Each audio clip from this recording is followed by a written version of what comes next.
All right. So, hello. I am Dillon Tartero. I am 29 years old. I am a Dolphins fan. I am wearing my RT17 color rush jersey right now. This is my very first video ever. I just wanted to get on real quick. I'm thinking about doing, videos from here on out. How often and whatever. I don't know yet. This is my first one, like I said. So bear with me. And anybody who watches this, I hope you enjoy it. But I just want to talk about the team a little bit right now. And my personal views on things.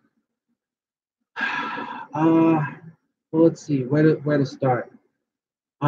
First and foremost, I'd like to say that I personally believe. Now I'm a diehard Miami Dolphins fan. When I go out to watch games or whatever, I got head to toe Dolphins gear.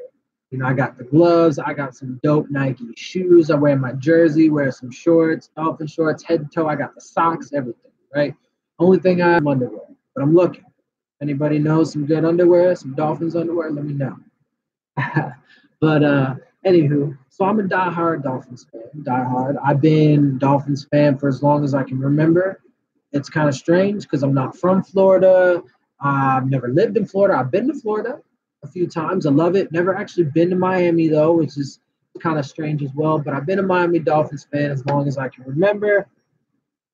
And that is due to a childhood friend of mine, Robert Bobby Sickler. He went by Bobby.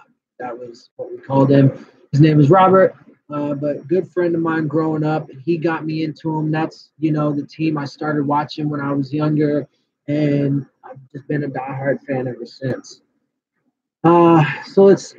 First thing I'd like to say is everything going on right now in the national media about the Dolphins and everything. Everybody's just talking a bunch of trash, saying that we're going to suck, we might win 3 games, 4 games. First of all, man, I think absolutely absurd. I'm not talking solely from a biased perspective of being a Miami Dolphins fan. Obviously, I'm a Miami Dolphins fan, and there is a degree of bias there. I'll admit that. Absolutely, from the jump, I'll admit that. But I'm a logical, reasonable person. I like to I like to look at different perspectives, different scenarios, situations, and I like to understand things on hopefully a fundamental level, right? So my perspective, what's going on with the team is this, and I'm gonna start back a couple years ago. To be clear, when Adam Gase got hired as the Miami Dolphins head coach. We all know we went 10-6, and then last year we went 6-10, and they're so great. But this is how I feel. I personally believe that the hiring of Coach Gase was probably one of the most important things that this franchise could do if they wanted to get back to the winning tradition that we had back in the Don Shula days, particularly. Now, I think this is my personal belief, but I think Gase is going to not only be the next Don Shula, but he's going to be mix. Well, the next Don Shula for this franchise, right? The next great Miami Dolphins head coach, but a mix between Shula and Belichick. I think he is going to be absolutely outstanding. He's going to be able to lead a team like those guys. He's going to have the kind of winning pedigree like those guys. And he's going to have an approach and a mindset that is a collaboration of those two and, of course, others because of, the other great, coaches that he came up under. He's brilliant. He's a mastermind. And I think he's perfect. Everybody talks about, a lot of people are talking about, is he on the hot seat? Is he going to get fired? Coach Gase is not going to go anywhere. Coach Gase is certainly not after this year. If we have a super shitty season and then next year we have a super shitty season, okay, I can see him being gone. But I firmly believe he will be the coach again next year in 2019. Real quick, I'd like to make a comment about Mike Tannenbaum, Chris Greer. I think personally, a lot of people give Tannenbaum shit, and I think sometimes he, you know, can get a little crazy with some of his choices and stuff, and he hasn't always had the best track record, of making the best decisions, particularly when it comes to some of his picks in the drafts and stuff like that. But he's a brash man that is not, scared of taking some chances, and I respect that. And he's made a lot of good decisions despite, what people think about it. And Chris Greer, I mean, he's been with our organization for a long time. He's been a scout. He's been and he's personally, I think that those top three have been doing a great job the past few drafts. And enough can't be said about Stephen Ross. I mean, he's done absolutely everything for this organization that he possibly can to finally get us back on the winning track. So I think from the top, I think that our organization, the front office, speaking from the front office, has finally gotten a cohesive unit that can get the right ingredients together and the right recipe to get us back to that winning tradition. I think Coach Gase is the absolute perfect person to have brought in. Now I'm going to start talking about the team itself a little bit. Specific players. I'm going to run through the entire lineup because I want to talk about specific players. I want to talk about whole units. I want to talk about potential team, all that stuff. So I'm going to start with the most important position on the entire team, the quarterback. I personally am sick and tired of hearing all of the trash that Ryan Tannehill gets. Ryan Tannehill, I believe, I'm going to start by saying this, I believe that when Tannehill's career is over, he will prove to be one of the elite quarterbacks in the league. Most people think he's not more than an average quarterback at best with game management skills, and that's it. I think that's absolutely ludicrous. And if you think that, then you are absolutely ignoring the facts, the data, and the information that is there and available to you. Tannehill, obviously, we know, was probably a wide receiver in college his first 2 years. Okay, we know that. So let's just think about this. The man played, first of all, he played quarterback in high school. He goes to college. They already had a guy there, right? Already had a starter. They didn't need a quarterback. So he took on the backup role. He was in all the meetings. He was doing all kinds of quarterback stuff, training as a quarterback, all this, that, and the other. But the coaches realized when we have a guy, a good quarterback right now, that we can play a quarterback, but this dude who is also a really good quarterback, but has all this athletic potential, why not throw them both out on the field? Right? Because in my perspective, the way I see it is the coaches probably thought to themselves, all right, well, the guy we got playing quarterback is probably best suited to just be a quarterback, right? Best suited to just be a quarterback. But Tannehill has the ability and the potential to actually do other things, the athletic ability and the smarts, the intelligence to do other things, right? So they're like, all right, let's put this man at wide receiver, excuse me. And he did great. The man was a really good wide receiver for Texas A&M. Really good wide receiver. He finally got his shot to be a quarterback. He did great at that. So that's a knock on him, right? A knock that he didn't play quarterback for 4 years. And, why couldn't he beat out the dude that was there? I don't think it had anything to do with that. It had absolutely nothing to do with that. The coaches figured, hey, man, this guy can help us as a wide receiver. Why not do it when we already have a good, somebody at the helm that works and who has the ability to play that position at a high level? It goes back to that principle of getting the best 11 guys on the field. And that's what they did. And that's why he played. But he was an unselfish person. And he didn't demand, hey, put me a quarterback, put me a quarterback. No, he said, you know what? I'm going to do what's best for the team, and I'm going to be a receiver. But as far as I'm concerned, all that did was help him. Because now, not only does he have the experience at receiver, but it gives him that perspective of receivers. So it helps him as a quarterback. It helps him know more in depth about how and what it's like to be a receiver. That can only be good, only provide good things, in my mind, to a quarterback. Having said that, or so, moving on, I guess. Like I said, I don't think it's a knock on him all at all. I think it was extremely beneficial for him to have that as an experience. Okay. Now we move on, right? So finally we get to 2012. We take Ryan Tannehill 8th overall, right? And he gets thrust into the fire. First and foremost, he had Coach Joe Philbin, which was terrible for this franchise. He was not good in any way, shape, or form. Okay. But we take him, so he comes into that. I'd also like to note that Tannehill has a whole bunch of coaching changes, right? He's had various different head coaches, offensive coordinators, offensive line coaches, right? That are coaching up the big dudes in front of him.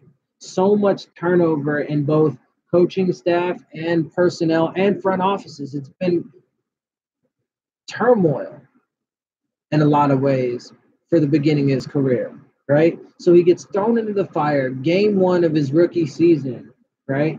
And he struggled. Of course he struggled. But here's the thing, Tannehill has improved overall, every single year that he's been in the league. Every single year. Sure, he's had some stats like completion percentage or yards per attempt go down from one year to the next in a couple occasions, but overall, or yards, right? But overall, he's made progress, steady, consistent progress, and better and better and better, despite the fact that he played 2 years of wide receiver in college, despite the fact that he's had so many different coaching changes, despite the fact that he's had so many different player changes around him, and really until recently has never had a complete cast of dynamic players around him. Let's also take into consideration that for the first 4 years in the league for his career, he was the most sacked quarterback in the league.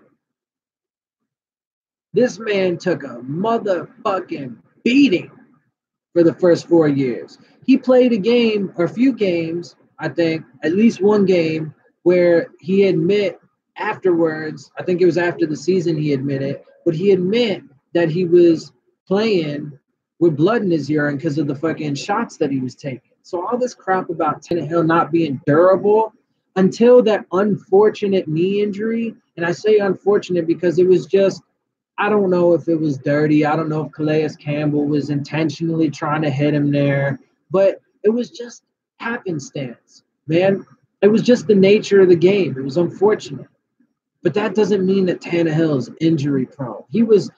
We always used to call him the man of steel. The fucking Tannehill was praised for his durability despite the fact that he got the fucking shit beat out of him on a constant basis. So let's not forget about that, okay? Fast forward. So Tannehill gets injured in 2016 when he was playing the best football of his career. Passer rating, completion percentage, yards per attempt, all that stuff up. Best of his career high marks. Gase and him weren't getting on that same page finally. Well, I say finally, but it was their first year together.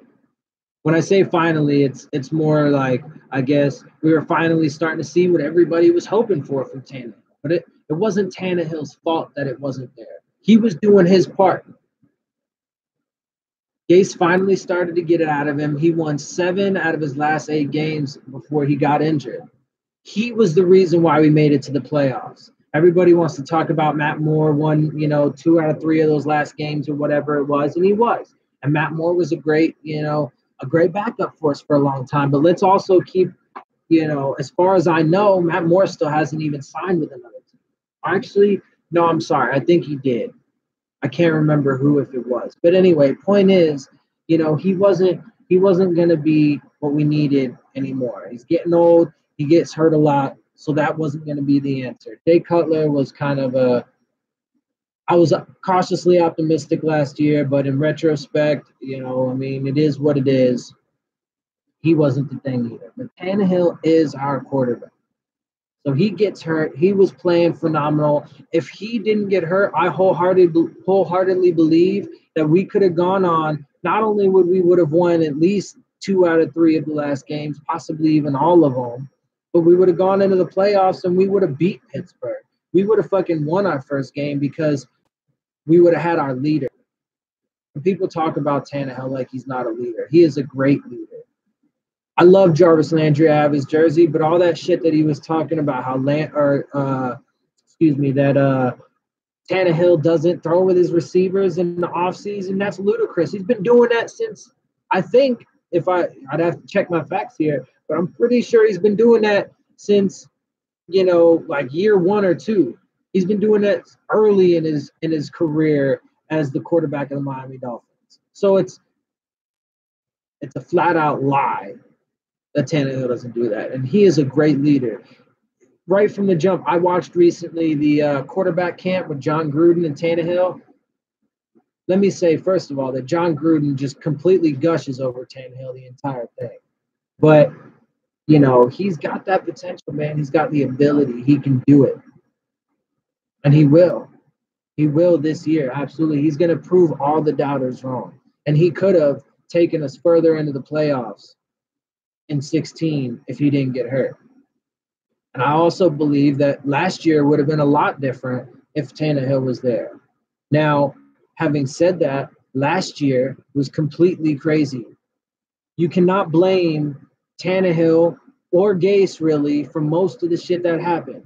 Hurricane Irma, Chris Forster snorting coke and getting caught and kicked off the team. Ray Mauluga getting arrested and cut. Lawrence Timmons getting put on suspension for a game after going AWOL in our first.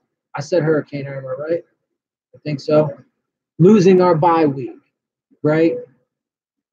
Shipping off Ajayi midseason. Now, obviously, that was a decision by Gase, but frankly, getting rid of Ajayi, I loved Ajayi. Getting rid of Landry, I love Landry. Have his jersey, he was great for us. Getting rid of Sue, Pouncey, I'm sorry, but I can see why we're better without them. I think a lot of the penalties that Landry got were bullshit. I do. I really do. And that brawl that happened, I think it was like the last game of the year last year where he got ejected or something, or it wasn't the last. It was one of the last games, though. He gets ejected. I don't think it was all his fault, at all his fault. If you look at the replay, the other dude swung on him first. But anyway, I digress. My point is that I can understand why these guys were gotten rid of and why we're better now for it. I firmly believe that we are going to be, because here's the thing, right? Adam Gase has the team that he wants, right? This team is now molded to Adam Gase, and he has the players that he wants, and he got rid of the ones that are problems, right? Because here's the thing, right? Everybody talks about the Patriots, and of course, they're a great franchise. I think personally they're going to have an asterisk because I believe that they do shady shit, right? And because, well, fuck, man, there's just example after example. Amendola, his thing going on now. Brady's been fucking accused of, performance enhancing drugs, blah, blah, blah, blah, blah, blah, blah, blah, blah, right? But you can't take away, no matter what, they did win 5 Super Bowls, right? They are one of the greatest teams in history. But everybody looks at them, and then you hear things about like Cassius Marsh and all these other people talking about how it's so unfun. Well, everybody thinks that for a team, a franchise to be on the level of the Patriots, got to be like that. But here's what I love about Adam Gase and our front office and the way that they're doing things.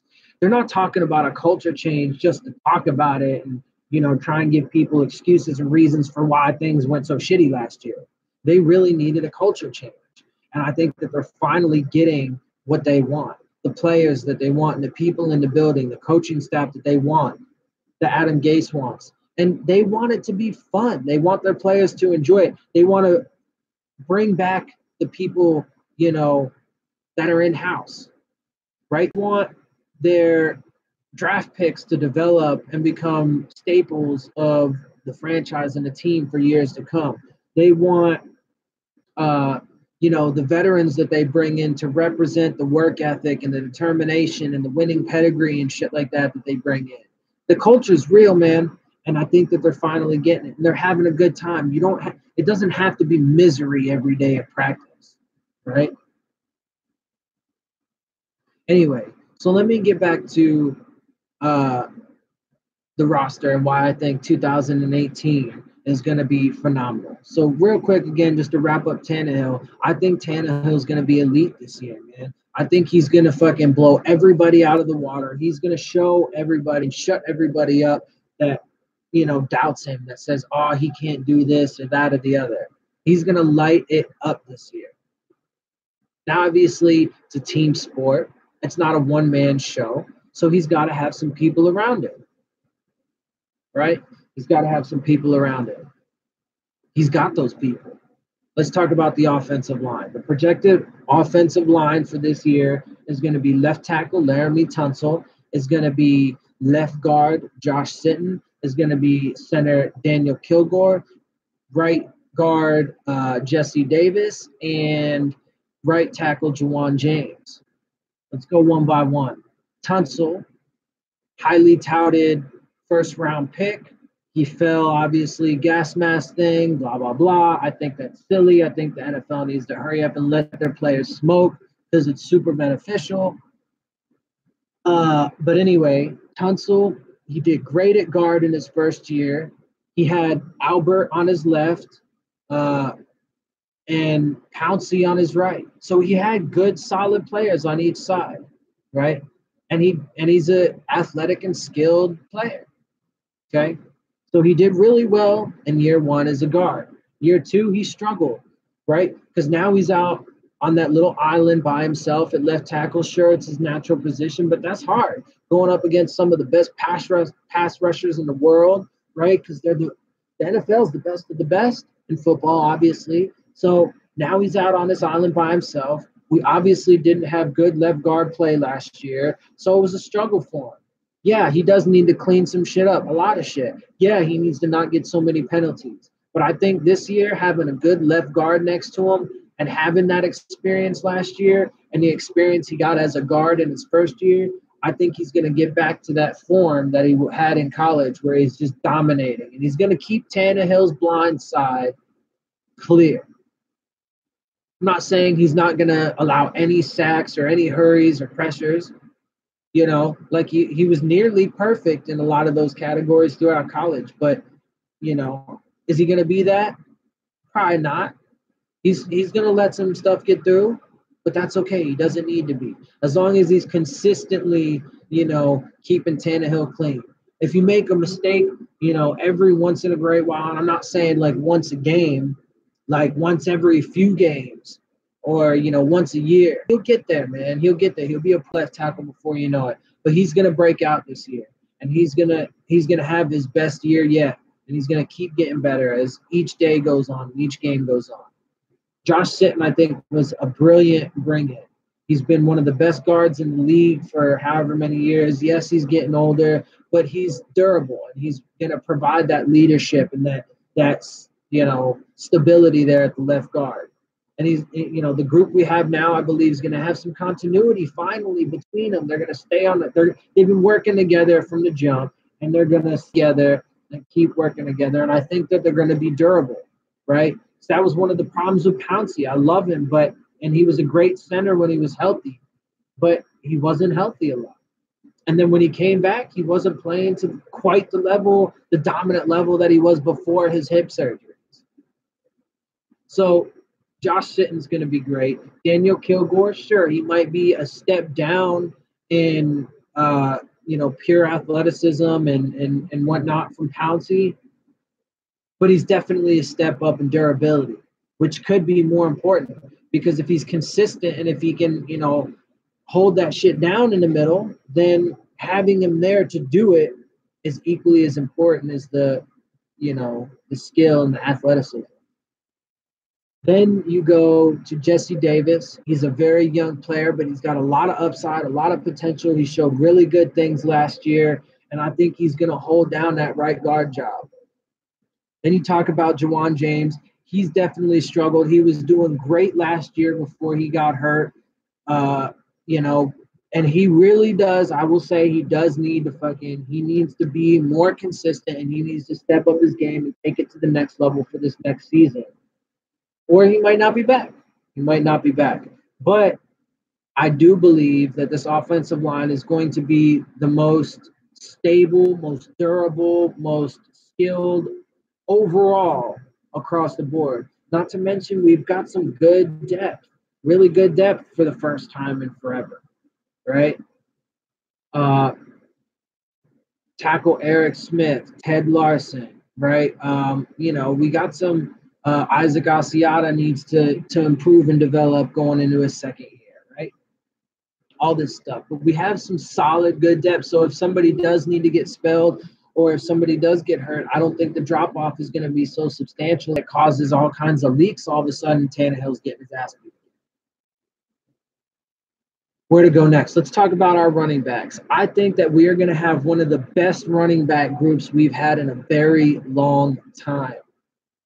Kenyon Drake is going to be super dynamic, right? And first and foremost, Gase doesn't, I want to say this about the backs and the receivers and the tight ends. Gase does not want, and you can say it too about the defensive line. Gase does not want workhorse running backs or number one receivers. He wants to spread the ball around so that, and guys with versatility, so he can spread the ball around so that way he can be the creative mastermind that he is and keep defenses guessing so they never know what's going on. Okay, let's keep that in mind. So let's talk about our running backs. Kenyon Drake is going to be dynamic in both the running game and the passing game. I believe he's going to be the starter. He's going to be the starter, but clearly Frank Gore is going to be in there, and I think Kalen Ballage is going to be in the mix as well. Probably not so much early on, but definitely later on as the season develops, he's going to get more touches, so that way we can keep the other two guys, the old, workhorse, Frank Gore, fresh, and the young, the young stud from getting worn out towards the end of the season when we start making that playoff push, right? I think it is going to be a sick, nasty, three-headed monster in the backfield. Now, we talk about tight ends. This is probably the first time since we had Charles Clay, but in a long time where we had a really complete tight end group. I personally think Mike Gesicki, the second-round pick from this year, is going to end up being the starter. But I think Durham Smythe, A.J. Derby, and Marquise Gray are going to be our four tight ends for this year. Smythe and Gray are more blockers. Derby and Gesicki are the more pass catching, but they're all versatile and they can all do all that shit. So when we have 2 and 3 tight end sets, it's going to be, you'll never know. You'll never know who's going to be doing what because they're all capable of doing it all. It's going to be beautiful. It's going to be beautiful. And finally, we're going to have that tight end that can stretch the defense, hit the seam, right? Red zone target, big body. And last year, I have Game Pass. I go back and I watch the games from previous years. Julius Thomas, I'm sorry, he just was nothing like his former self. You watch some of these balls, he could have gone up and got some of these. I can think of one in the back corner end zone where it got intercepted. He could have gone and got that ball. One down to a couple. I can think of a bunch of them. I'm not going to go off on that, but he could have done it. But guess what? Mike Gesicki's going to do that. He's going to do that. He's going to go get them 50-50 balls. He's shown to do it in college time and time again. And he's just now like, okay, so Thomas was in a situation where he did it for 2 years in Denver, but then when he came to us, he had 2 years of mediocrity at best and a bunch of injuries. Gesicki is coming off fresh with confidence. Okay, no injuries. Well, I don't. He's probably had some minor injuries. I don't really know his injury history off the top, but he's gonna come in confident with the ability to do it. And he's gonna go win them fucking 50-50 balls for us. He's gonna help us on third downs, right? In the red zone. We're gonna improve in all those statistics.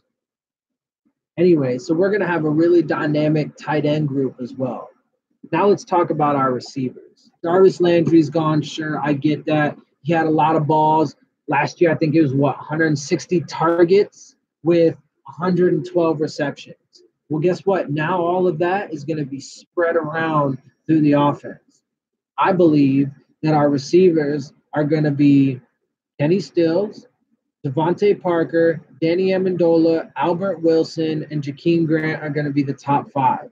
And then you have like Drew Morgan and Isaiah Ford and Malcolm Lewis, these guys that are going to be coming up, fighting for that six, because I think we'll probably end up having six receivers, but, and then one or two on the practice squad. So we're going to try and hold on to some of those guys, as many as we can.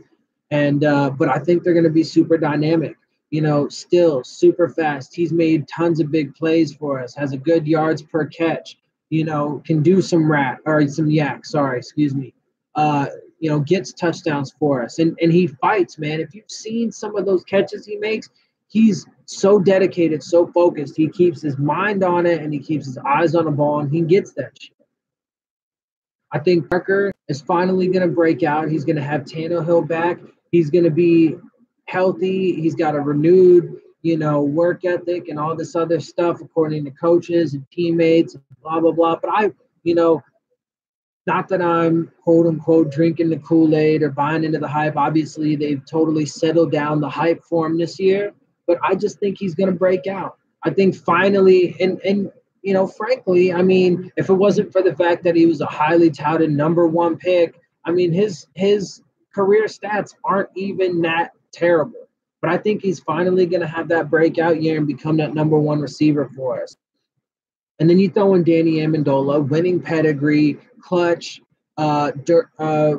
He's had some injury problems and he's getting older, but he's going to be a very useful weapon for us in that offense. When people talk about like, well, you get rid of Landry and you bring in two guys. Yeah, because if somebody does get hurt, we want a bunch of good options. This is another example of depth. We have really good depth at the wide receiver position, right? So if somebody does get hurt or if Parker can't live up to it, we got other guys that will pick up that slack, right? Because that's been part of the problem is in recent history with the Dolphins is we haven't had guys that'll be able to pick up the slack. We haven't had good depth when people get injured, right? But we're going to have that. Albert Wilson's going to be dynamic. Jakeem Grant's going to be dynamic. I mean, the speed and the playmaking ability. I mean, Grant mossed the shit out of Butler last year during our game with that game with the Patriots. I mean, come on, dude. We are going to be nasty. The receivers are going to be nasty. They're going to, I think, and obviously some of these personal opinions have a little bit of that bias in there, but I think they're going to be one of the best receiving corps in the league, especially when you're considering the fact, the tight ends that we have and the running backs that are going to be, catching passes out of the backfield or from the slot or even from the outside. I mean, we had against the Patriots last year, that second game, Drake had it was like a go route or whatever. Who was I can't think of the linebacker that was on him, but it was beautiful, big play, so, and that he's out wide. So we're going to have so much versatility and so much playmaking ability that we're going to be, I personally think that our offense is going to be super explosive. I think they're going to be in the top 10 of the league, possibly even the top 5 in the league, and overall and in major categories. I think we're going to completely stun the entire NFL world and all these assholes that think we're going to suck and shut them up and be like, look, we're here and we're here to stay. So that's the offense. That's the offense. That's my view. I think we're going to be top 10, possibly even top 5. And I think that across the board, we're going to have dynamic players that are going to be stepping up, busting their ass, working hard, and making plays. Now let's take it to the defense. I think we're going to have a championship caliber defense. I think we're also going to be in the top 10, if not the top 5 in defense. Obviously, I'm very optimistic. Obviously, I have some bias, and I'm gonna shoot for the stars, man. And if we don't land there, at least we'll, I'm sorry, I messed that up. I'm gonna shoot for the moon, and even if we miss that, I think we'll land amongst the stars, and we'll be really good anyway. But let's look at the defense. So you talk about our defensive ends. You got the immortal Cam Wake, who's going to be a beast as always. You bring in Quinn. He's had some injuries the past few years. Yeah, okay, but I think he's going to be a good complement there with Wake. I think they're going to be nasty, man. I think they're going to get after, quarterbacks, cause a lot of pressure, get a lot of sacks. I think we're going to have a huge uptick in our sacks this year. I really do. And then, because then you also have Charles Harris, who I think is our first round pick from last year, who I think is going to break out and have a really big year. I think having William Hayes in there is going to make our defensive line more dynamic. Versatile. He can play inside. He's really good against the run. He can get some sacks. He's going to do well. Then Andre Branch. He was hampered by, some injuries last year and so on and so forth. But I think he's going to pick it up. I think our defensive end rotation, because our entire defensive line is going to be rotating, which I think is the smart thing to do. Keep them all fresh, keep them all hungry, keep them all nasty. And when you have all those guys that they know they're going to be getting in there, they're all going to be hungry. They're all going to be like, okay, it's my turn to go in. Let me eat up this offensive line and destroy the quarterback. Every single one of them. And they all have the ability. They're all really good. And it's going to be nasty. Watch. We're going to be causing fumbles. We're going to be getting sacked, all kinds of pressures and hurries and all this, that, and the other. Then you talk our interior defensive line. Yes, we got rid of Sue. Yes, that is a loss of a major talent. But he didn't fit the culture. Obviously he's been known as a dirty player. He's been known to freelance this, that, and the other, but he was often allowed or, maybe not necessarily allowed to do it, but it was kind of, not talked about because of, what he does do really well and because he eats up double teams and all that good stuff. But I really don't think that there's going to be so much of a drop off like people think. I think that Jordan Phillips has, finally been breaking that stigma of his about not playing hard and stuff. And he can be better for sure. And I think he will be. I think going into this year, he's going to especially because this is a contract year for him. So he's going to be, wanting to play at his best. And I think he's going to be just like Parker, both in contract years. And I think they're going to start, really taking it to that next level. And then you have Devon Godshaw, who did some really good things last year for us. He's I think going to be a monster in that middle.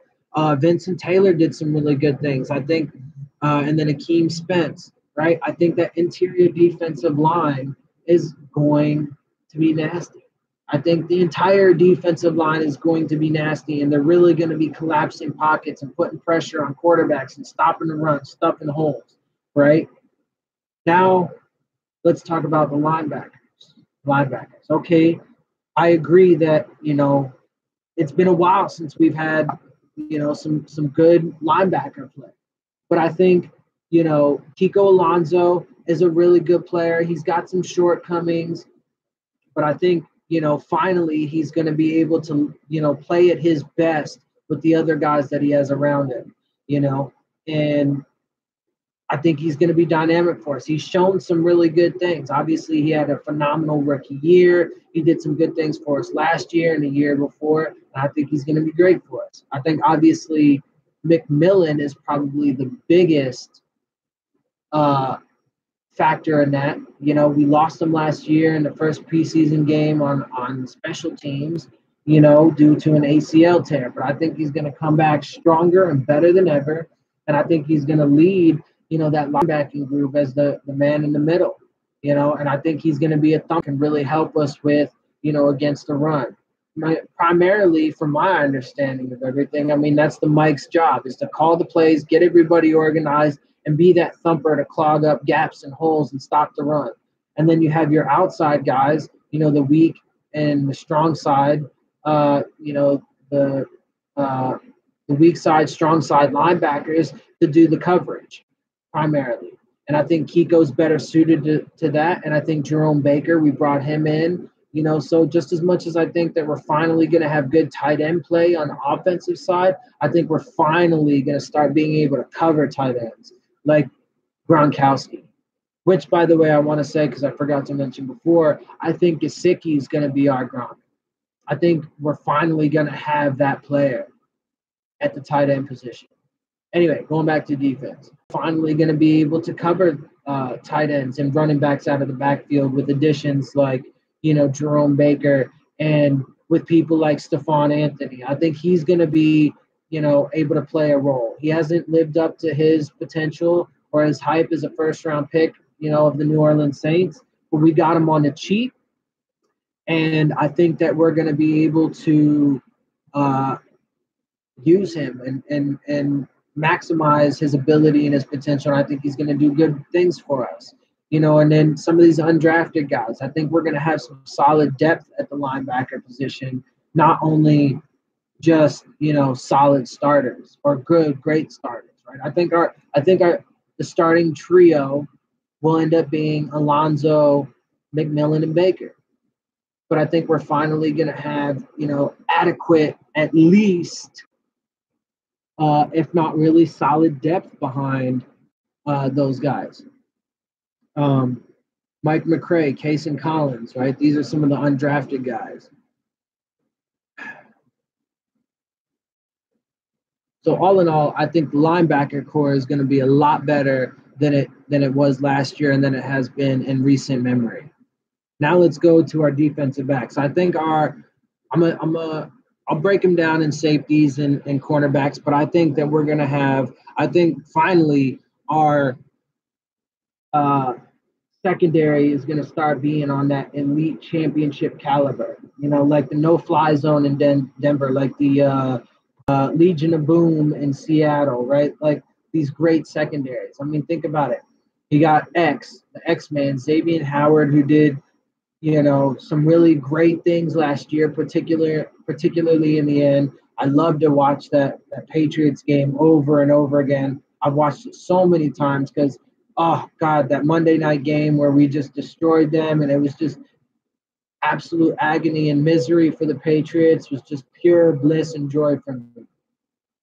So I watched it. But anyway, he intercepted Brady twice. I think he's going to start being that number one shutdown corner for us. Then you have Cordray Tankersley. He had some injuries last year. He was a rookie last year. He made some mistakes, but I think he's going to take a leap. He's going to take that next step and bring it to the next level in his game. And I think he's going to, I think all of our cornerbacks are going to get, our main cornerbacks are going to get playing time as well. So you got Tankersley, who I think is going to start being, I think he's going to end up being basically him and Lippett, frankly, Tony Lippett. I think they're going to be where X was last year, on the verge of being, elite corners in the league. And maybe even get there because, both Lippett and Tankersley showed some really good things. Then you talk about our safeties, man. I think the trio of McDonald, Jones, and Fitzpatrick are going to be – oh, wait, I'm sorry. And I forgot to mention Bobby McCain, who I believe is one of the best slot corners in the league for sure. He's proven it. In my mind, he got that new contract. He's been steadily improving year in, year out. He's been getting more and more consistent. He's been becoming a bigger leader. And he went up against one of the greatest slot receivers for a few years in Jarvis Landry. So he's going to be a beast going into this next year. Back to the safeties, that was going to be sick nasty, man. They are going to fucking uh, have all kinds of different packages, man. Exotic shit where they're going to be blitzing, where they're going to be stopping and run. I mean, those three together as a whole, I mean, they're gonna be nasty, especially with Fitzpatrick. Because I agree that McDonald and Jones are very similar players, more in the box thumper kind of safeties. But I think that they both can play free safety, not as well as they can strong safety, but certainly can play it adequately, if not really well. But you bring in Fitzpatrick, who I believe is going to be, I think it's going to end up being Jones and Fitzpatrick as the starting safeties, but McDonald's going to be in there. And I think that they will employ or deploy, deploy um, packages where there are three safeties on the field, and they'll all be there. We haven't, seen it yet throughout OTAs and stuff, but that doesn't surprise me at all, really. But I think that they will end up putting those packages out there, and they're all going to be nasty. So all in all, man, I really do. I realize, like I said, I admit I got bias and stuff. But if you just look at it, and if you take all factors into consideration, if you weigh everything, and you apply a logical and realistic mindset to it, I think that realistically we have a great chance of completely blowing the odds makers and all these predictions for what's going to happen to us out of the water. So I will go ahead and make a prediction. I actually made a very similar prediction last year and was admittedly wrong, obviously. But of course, I was wrong because of the injury to Tannehill, the injury to McMillan and Lippett, and all that other crazy shit that happened to us last year. But here's my prediction.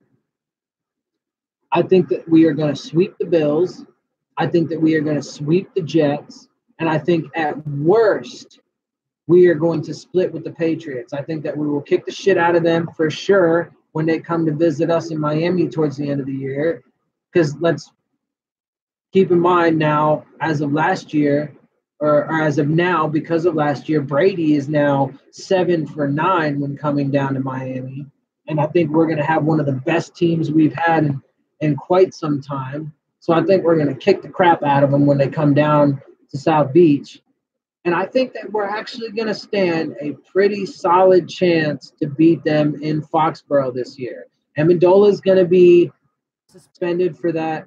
I mean, not Amendola, I'm sorry. Edelman is going to be suspended for that game still, unless they manage to get a reduction. But if it stands, he'll be out for that game. I think we'll finally be able to kind of keep Gronk in check, which will be huge for us. And, like Rex Burkhead and, they're, as they call them, the Rocket backs, right? And I think we're going to get tons of pressure on Brady. I actually think that we're going to sweep our entire division this year. I think we're going to go 6-0 in the division this year. I think it is realistic that we could lose to Brady and the Patriots in Foxborough. So I think at a minimum, we're going to go 5-1 within the division. But I think personally, and this is allowing my bias a little bit, but as a Dolphins fan, but I think we're going to sweep the entire division, stun the world, and I think we're going to win our division. I think we're going to go at least 12-4, win the AFC East. Obviously, that means we're going to make it to the playoffs, and I think that we will win at least our first playoff game. So considering we're going to win our division in my mind, that means that we won't be vying for a wild card spot because we'll already have a guaranteed slot. I don't know that we'll have home field advantage. It just depends on how well we do, obviously. But I think if we sweep our division and go at least 12-4, then we stand a pretty solid chance of getting either that number 1 or 2 seed and having home field advantage for, at least one game and, a first round bye. We'll see. But I think we're going to win our division, go 12-4 at least, and win at least our first postseason game in what, 16 years, I think it's been.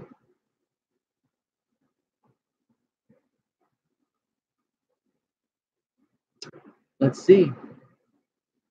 There's a lot to be played out still, and I'm very much looking forward to training camp and the preseason. I can't wait. I know all you other Dolphins fans out there can't wait. I know all fans of the NFL can't wait. It's going to be a crazy year. It's going to be a good year. Obviously, there's probably going to be some politics involved because the anthem thing is going to be out there and whatnot. But I wholeheartedly believe that the Dolphins are going to be a bomb team this year, are going to fucking kill it and blow all of these skeptics out of the water. So, on that note, this is going to be the very end. It's been almost an hour, 51 minutes as of right now. This is my very first podcast. I intend to do more. I'm going to start incorporating, news stories that come out and stuff like that. I'll talk about those, and specific things. But this is my first one just to introduce myself as a Dolphins fan. I gave a little bit of background and I gave a complete team rundown from ownership all the way down to, each of the different positions and what I think of those different, people and positions and where I think our standings are going to be at the end of the year. I gave a little bit of a prediction, somewhat open-ended, but, go Fins, man. And I can't wait for the year. I'll see y'all in the next one.